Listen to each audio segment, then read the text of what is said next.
জানাজা কেমন করে পড়তে হবে, জানাজা পড়ার নিয়ম কি, জানাজা পড়ার তারিকা কি, কেমন করে জানাজা পড়তে হবে রে ভাই।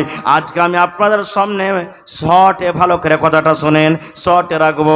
জানাজার নামাজ কেমন করে পড়তে হবে, কারণ শুধু জানাজার লাইনে দাঁড় হয়ে গেলাম, ইমাম সাহেব যা করলেন তাই করে দিলাম, ইমাম সাহেব যেভাবে হাত তুললেন তুলে দিলাম, দোয়া জানি না, জানাজার তারিকা জানি না, দোয়া জানি না, কিভাবে জানাজার দোয়া পড়িতে হয় জানি না।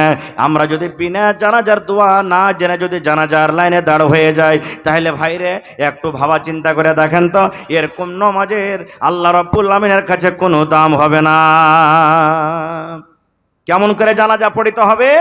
সর্বপ্রথম আপনাকে ওযু করতে হবে। ওযু কিভাবে করতে হবে? নবীজি যেই তারিকাতে যেইভাবে ওযু করেছেন সেভাবে ওযু করতে হবে। ওযুর দিকে আমি যাব না, কারণ সময় খুব কম। আমার পিছনে আরো দুজন বক্তা আছেন, আল্লাহ বাঁচিয়ে রাখে। ওযু কেমন করে করতে হয় কোনোদিন বলবো, যেদিন নামাজের বয়ান আপনাদের সামনে রাখবো। ওযু করলেন, ওযু করার পর এবার আপনাকে জানাজার নামাজে দাঁড় হইতে হবে, কাতারবান্দি হইতে হবে আপনাকে। কিভাবে লাইন লাগবেন? সুন্দরভাবে আপনি কিভাবে লাইন লেগে গেলেন, আপনি টাকনা থেকে নিচে লুঙ্গি পায়জামা থাকলে উঁচা করে নিলেন। তারপরে ইমাম সাহেব জানাজার নামাজ শুরু করবেন। জানাজার নামাজে আল্লাহু আকবার বলে বুকে হাত বাঁধে, বাঁধে কি বাঁধে না ভাই? হানা বলেন আপনারা। এবার প্রথম আল্লাহু আকবার বলে বুকে হাত বাঁধবেন। কোন দোয়া পড়বেন বলেন তো? কোন দোয়া পড়বেন জি ভাই? কেউ বলতে পারবেন না? আল্লাহু আকবার বলে যখন বুকে হাত বাঁধলেন, তখন এই হাত বাঁধার পর কি দোয়াটা পড়িতে হয়? বায়াত বাণী নাই জানাজাতে। জানাজার নামাজে বায়াত বাণী পড়িতে হবে না। ভালো করে শুনেন হাদিসটা। জানাজা আপনি পড়বেন, জানাজার নামাজে বায়াত বাণী নাই, বায়াত বাণী আপনাকে পড়িতে হবে না। অন্য অন্য নামাজে আপনি বায়াত বাণী পড়বেন, কিন্তু জানাজার যখন নামাজ পড়বেন তখন বায়াত বাণী পড়িতে হবে না আপনাকে। আল্লাহু আকবার বলে বুকে হাত বাঁধলে, হাত বাঁধা পর আউযু বিল্লাহি মিনাশ শাইতানির রাজিম বিসমিল্লাহির রহমানির রহিম পড়ে আপনাকে সূরাতুল ফাতিহা পড়িতে হবে। ডাইরেক্ট আলহামদু সূরা পড়িতে হবে। গোটা সূরা আপনি পড়ে দিলেন, তারপরে বিসমিল্লাহির রহমানির রহিম পড়লেন, দিয়ে আর একটা সূরা গালা পড়ে দিলেন। সূরা ইখলাস পড়লেন, সূরা নাস পড়লেন, কিংবা সূরা ফালাক পড়লেন, যে কোনো একটা সূরা পড়ে দিলেন। এক তাকবীর হয়ে গেল। তারপর আল্লাহু আকবার বলে আবার হাত বাঁধলেন। এবার এই জায়গাতে কি পড়বেন? দুরূদ শরীফ পড়িতে হবে আপনাকে। আল্লাহুম্মা সাল্লি আলা মুহাম্মদ ওয়া আলা আলি মুহাম্মদ কামা সাল্লাইতা আলা ইব্রাহিম ওয়া আলা আলি ইব্রাহিম ইন্নাকা হামিদুম মাজিদ। আল্লাহুম্মা বারিক আলা মুহাম্মদ ওয়া আলা আলি মুহাম্মদ কামা বারাকতা আলা ইব্রাহিম ওয়া আলা আলি ইব্রাহিম ইন্নাকা হামিদুম মাজিদ। দ্বিতীয় তাকবীর হয়ে গেল আপনার। আল্লাহু আকবার, তৃতীয় তাকবীর আপনি পড়লেন। এবারে আপনাকে জানাজার দোয়া পড়িতে হবে, যেটা আমরা মাশহুর দোয়া পড়ি, মোটামুটি সবারই মুখস্থি আছে। কি দোয়াটা? আল্লাহুম্মা গফির লি হাইয়িনা ওয়া মাইয়্যিতিনা ওয়া শাহিদিনা ওয়া গায়বিনা ওয়া সাগীরিনা ওয়া কাবীরিনা ওয়া যাকারিনা ওয়া উনসানা। আল্লাহুম্মা মান আহইয়াইতাহু মিন্না ফাআহইহি আলাল ইসলাম ওয়া মান তাওয়াফাইতাহু মিন্না ফাতাওয়াফাহু আলাল ঈমান। আল্লাহুম্মা লা তাহরিমনা আজরাহু ওয়া লা তাফতিননা বাদা কিংবা ওয়া লা তুযিল্লানা বাদা। এটা হলো কি? জানাজার দোয়া। আল্লাহকে কি বললেন? এটা হলো আরবি কথা, আরবি তো সবাই বুঝি না। আল্লাহকে বলছেন আল্লাহুম, এই আল্লাহ, আল্লাহুম্মা গফির, এই আল্লাহ তুমি মাফ করে দাও, আল্লাহজি তুমি ক্ষমা করে দাও। লি হাইয়িনা, আল্লাহ যত লোক জীবিত আছে আল্লাহ মাফ করে দাও। ওয়া মাইয়্যিতিনা, যত লোক মারা গেছে আল্লাহ সবাইকে মাফ করে দাও। লি হাইয়িনা ওয়া মাইয়্যিতিনা ওয়া সাগীরিনা ওয়া কাবীরিনা, আল্লাহ যত ছোট আছে ওরাকে মাফ করে দাও, আল্লাহ যত বড় আছে ওরাকে মাফ করে দাও। ওয়া যাকারিনা ওয়া উনসানা, হে রব্বুল আলামিন যত বেটা ছেলে আছে, যত বেটি ছেলে, যত নর আছে নারী আছে, সমস্ত লোককে তুমি মাফ করে দাও। কত সুন্দর দোয়া করনু। কয়টা লোক দোয়াটার মানে জানছি? জানার চেষ্টাও করি না আমরা। 3 নম্বর তাকবীরে জানাজার দোয়া পড়লেন। তারপর রাসূল বলেছেন আল্লাহু আকবার বলে তুমি 4 নম্বর তাকবীর পড়ো, দিয়া তখন তুমি সালাম ফিরে দাও, আসসালামু আলাইকুম ওয়া রাহমাতুল্লাহ, আসসালামু আলাইকুম ওয়া রাহমাতুল্লাহ। কিন্তু জীবনে যদি কোনো জায়গাতে জানাজা পড়িতে গেলেন আর কোনো জায়গাতে যে কোনো মৌলানা যদি শুধু ডাহিন দিকে সালাম ফিরে দিলেন, আসসালামু আলাইকুম রহমতুল্লাহ দিয়ে বাম দিকে আর সালাম ফিরলেন না, তাও হয়ে গেল, ঝগড়া করিয়েন না ওখানে যে এই সালাম উলবি আর কপালে মনে হয় ব্যাম লটকেছে। হ্যাঁ, জীবন ভর দুদিকে সালাম এলো আর এখন একদিকের সালামকে বাদ দিয়ে দিলেই ঝগড়া করতে হবে না। ওটা হাদিসে আছে, ওটাও হাদিসে আছে। এই জন্য দুদিকে সালাম ফিরে দিলেন তাও আলহামদুলিল্লাহ। এবার একদিকে যদি কেউ সালাম ফিরে দেয় তাও চলবে, কিন্তু হ্যাঁ, যে একদিকে সালাম ফিরবে সবাই তো জানে না মশলাটা, ইমাম সাহেবের উচিত যে সব লোকেরাকে বলতে হবে ভাই একদিকে সালাম ফেরা হবে, না তো একদিকে মুখ ঘুরিয়ে থেকে যাবে, এরা খাটলে কবরস্থান পর্যন্ত চলে যাবে, ওরা ইন্তজার করবে হবে আর একদিকে কেন সালাম ফেরে না, ব্যাপারটা কি? এরকম হয়েছে মেলা জায়গাতে ঝগড়া হয়েছে তো মাহফিলে যায়। এবারে জানাজার নামাজ পড়া হয়ে গেল, এবার কবরস্থানে যাবেন। কবরস্থানে যখন গেলেন তখন কি দোয়া পড়বেন? কি দোয়া পড়বো? আমাকে দোয়া কি জানে? ই ভুট্টা কোন গলা ভুট্টা লাগালছে বে, 35-20 লাগালছে নাকি ভুট্টা? ওরে আল্লাহ, ইয়ার দেখে গরমা ধানের বীজটা কত মোটা মোটা হয়ে গেছে। হ্যাঁ, কোন খাদ দিয়েছে? এই দেখেন। আর একজন তখন বলছে আমি রাত 12টায় এসে খাদ ছিটেছে। এগুলা হলো আমাকে দোয়া। এরে মুসলমান, আল্লাহর নবী বলেছেন যাকে তুমি উদ্ধার করতে গেছো সারা জীবনের মতো তুমি যাকে বিদায় করতে গেছো আর তোমার জীবনে দেখা হবে না, সারা জীবনের মতো তাকে বিদায় করতে গেছো রে, তাকে তুমি উদ্ধার করতে গেছো। এই জন্য দুনিয়ার তুমি গল্প না করে তার বকশিসের জন্য তুমি দোয়া করো, আল্লাহুম্মা গফির লাহু ওয়ারহামহু ওয়াসাব্বিতহু আলাল ঈমান, আল্লাহুম্মা গফির লাহু ওয়ারহামহু ওয়াসাব্বিতহু আলাল ঈমান। আয় আল্লাহ, তার জীবনের গুনাহ মাফ করে দাও। আল্লাহ জীবনে জানা অজানা সাগীরা কাবীরা আল্লাহ যে জীবনে কোনো গুনাহ হয়ে থাকে তুমি মাফ করে দাও। ওয়ারহামহু, আল্লাহ তারপরে তুমি রহম করো, আল্লাহ তারপরে তুমি দয়া করো, আল্লাহ তারপরে তুমি রহম করো এবং আল্লাহ ঈমানের উপরে তাকে তুমি সাবিত কাদমি রাখো। আল্লাহ ঈমানের উপরে তাকে তুমি সাবিত কাদমি রাখো আল্লাহ। এবারে আমরা মাটি দিতে যাই, এই দোয়াগুলা কিন্তু পড়ি না ভাই, দুনিয়ার গল্প করি। কবরস্থানে যখন যাবেন তখন এই মজলিসের মধ্যে যতটি লোক আছে যদি আমি বলে দিই ভাই কবরস্থানে যখন যাবেন তো কি সালাম দিবে কহেন তো? কয়টা লোক পারবো সালাম দিতে? এমনি গ্রাম দিয়ে হাঁটবো তো মুখ ভারী করে হাঁটবো, লাগে পরোটি বিস্কুট মুখে ভরা আছে, সালাম দিনে কবে? রসুলের হাদিস এক মুসলমান আর এক মুসলমানের পরে 7টা হক, কোন হাদিসে 6টা আছে, তার মধ্যে একটা হলো কি ইজা লাকিতাহু ফাসাল্লিম আলাইহি, যখন কোনো মুসলমানের সাথে দেখা হবে প্রথমে সালাম করো। সালাম দিনে আমরা গুনাহ মনে করি, কোনো ভাইকে যদি সালাম দেন তো হাসবে, হ্যাঁ হ্যাঁ করে কেবাটিন করে, এই সালাম কেনে দিলে আমাকে, সালামই বুঝে না খো। ভাই কবরস্থানে যাবেন সালাম দিতে হবে। আল্লাহ রসুল বলেছেন ওখানে তোমার মা শুইতে আছেন, ওখানে তোমার আব্বা শুইতে আছেন, ওখানে তোমার গ্রামের লোক শুইতে আছেন, ওখানে তোমার গ্রামের আত্মীয়রা শুইতে আছেন। আল্লাহ রসুল বলেছেন উম্মত রে, যখন তুমি কবরস্থানে যাইবা ওখানে গ্রাম আছে, ওখানে মাইয়াতে গ্রাম আছে, ওরাকে তুমি সালাম দাও, সালাম দাও, সালাম দাও, কারণ তুমি সালাম দিবে আর ওরা যে জবাব দিবে ওদের জবাব তুমি শুনতে পাবে না। কিন্তু নবী বলেছেন ওদেরকে তুমি সালাম দাও, ওরাকে তুমি সালাম দাও। আসসালামু আলাইকুম আহলা দিয়ারি মিনাল মুমিনিনা ওয়াল মুসলিমিন ওয়া ইন্না ইনশাআল্লাহু বিকুম লালাহিকুন নাসআলুল্লাহ লানা ওয়া লাকুমুল আফিয়া।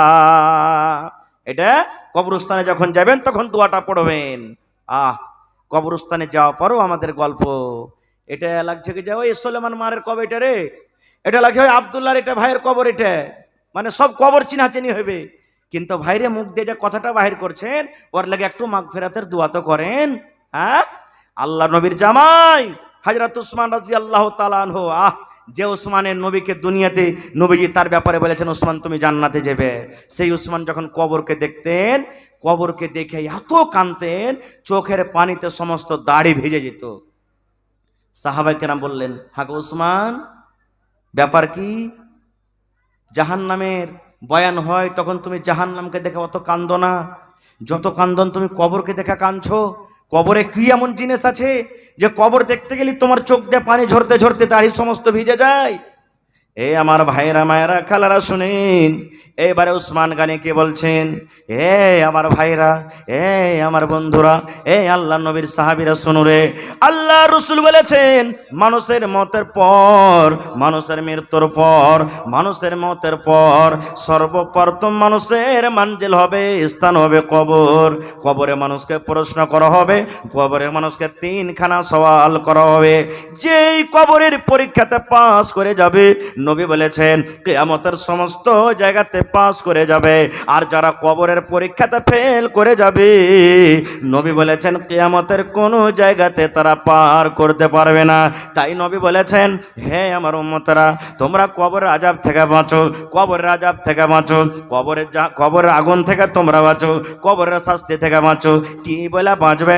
নবী দুআ শিখিয়ে দিয়েছেন, আল্লাহুম্মা ইন্নী আউযু বিকা মিন আযাবিল কবরে, আল্লাহুম্মা ইন্নী আউযু বিকা মিন আযাবিল কবরে, আল্লাহুম্মা ইন্নী আউযু বিকা মিন আযাবিল কবরে। দোয়াটা কখন পড়তে হবে রে ভাই? দোয়াটা কখন পড়তে হবে গাম্মা? যে কোনো টাইমে, যে কোনো সময়তে দোয়া পড়বেন, দোয়া মানা নাই। আপনি জালসা শুনে আজকে বাড়িতে চলে যাবেন। हाय अल्लाह। हेलो, थोड़ा आवाज बढ़ाइए भाई, आवाज काहे घटाते हैं? ओ आवाज बढ़ा के रखिए। আল্লাহ রসুল বলেছেন দোয়া পড়ার কোনো টাইম নেই রে ভাই। আপনি জালসা শুনে বাড়িতে যাবেন, দোয়াটা মুখস্থ করলেন, আল্লাহুম্মা ইন্নী আউযু বিকা মিন আযাবিল কবরে। আপনি মার্কেট চলে যাবেন, হাল বাইতে চলে যাবেন, ঘাস কাটতে যাবেন, মোটরসাইকেল আপনি চড়ে যান, দোয়াটা পড়েন, দোয়াটা পড়েন। আপনি নামাজ যখন পড়বেন, আপনি প্রথমে তাশাহুদ পড়লেন, তারপরে দুরূদ শরীফ পড়েন, তারপরে আল্লাহু ইন্নী যালামতু নাফসি পড়েন, তারপরে আপনাকে সালাম ফেরার আগে আগে দোয়াটা পড়িতে হবে, আল্লাহুম্মা ইন্নী আউযু বিকা মিন আযাবিল কবরে। আল্লাহ তুমি কবরের আযাব থেকে তুমি বাঁচিয়ে দিও। আল্লাহ যেদিন আমি মরে যাব, লোকজন যখন আমাকে কবরের ভিতরে আল্লাহ রেখে দিবে, সেদিন আল্লাহ কবরের আযাব থেকে তুমি আমাকে বাঁচিয়ে নিও। আর একটা এর পড়ার খাস টাইম আছে, ভালো করে শুনেলেন। আল্লাহ রসুল বলেছেন যদি কোনো মুমিন, যদি কোনো মুমিনা, যদি কোনো আল্লাহর বান্দা বান্দি ফজরের নামাজের পর 3 বার দোয়াটাকে পড়িতে পারে। কোন নামাজের পর? কোন নামাজের পর ভাই? ফজরের নামাজের পর। আপনার মুখে খানি টানি ভরা আছে নাকি ভাই? কথা যা বলেন না আপনারা। আল্লাহ রসুল বলেছেন ফজরের নামাজের পর 3 বার যদি দোয়াটাকে পড়িতে পারেন, এই মতো যদি মাগরিবের নামাজের পর 3 বার যদি আপনি দোয়াটাকে পড়িতে পারেন, আল্লাহ রসুল বলেছেন যেমনই ফজরের নামাজের পর আপনি পড়লেন, কবর আল্লাহকে বলবেন, কবরের মুখ ফুটে যাবে। কবর আল্লাহকে বলবেন, মাবুদরি ওই কুসওয়াহা মোহনপুরের আব্দুল্লাহ হালেমা জায়েদা, আল্লাহ আমার কাছ থেকে পানা চেয়েছি, আল্লাহ আমার শাস্তি থেকে আল্লাহ বাঁচতে চেয়েছে। এ রব্বুল আলামিন, আমি কবর, আল্লাহ আমি মাটির কবর ওই আব্দুল্লাহ আব্দুর রহমানের জন্য, ওই খালেদা জায়েদার জন্য আমি সুপারিশ করছি। আল্লাহ যেদিনই মরে যাবে আর মরার পর আমার ভিতরে আসবে, আল্লাহ দয়া করে তুমি আমার আযাব থেকে তুমি বাঁচিয়ে নিও। এই মতো মাগরিবের নামাজের পর যখন 3 বার আপনি পড়বেন, আবার কবর আল্লাহকে বলবেন, রব্বুল আলামিন তোমার অমুক বান্দা বান্দি আমার কাছ থেকে আল্লাহ বাঁচতে চেয়েছে। এ রব্বুল আলামিন, মরার পর যেদিন আমার বুকের ভিতরে আসবে আল্লাহ, ওই দিন দয়া করে আল্লাহ তুমি আমার শাস্তি থেকে তুমি তাকে বাঁচিয়ে নিও। এটা খাস ফজিলত কখন? ফজরের নামাজের পর আর মাগরিবের নামাজের পর যদি কেউ 3 বার করে পড়িতে পারে। তাহলে যদি আরবিতে বলতে না পারেন দোয়াটা, আল্লাহুম্মা নাউযু বিকা মিন আযাবিল কবরে যদি বলতে না পারেন, তো এই কথাটা বাংলা ভাষাতে বললেন আপনি, আল্লাহ জি কবর আযাব থেকে তুমি বাঁচিয়ে নিও, আল্লাহ কবর আযাব থেকে বাঁচিয়ে নিও, আল্লাহ কবর আযাব থেকে তুমি বাঁচিয়ে নিও। এতখানি বলেন তাও যথেষ্ট। আরবিটা না পারেন এতখানি বলে দিলেন তাও যথেষ্ট। এবারে মাইয়াতকে কবরস্থানে নিয়ে গেলেন, দোয়া পড়ে দিলেন আপনি কবরস্থানে যাওয়ার। এবার আপনি মাইয়াতকে রাখবেন, কবরের ভিতরে রাখবেন। কি দোয়া পড়বেন ভাই?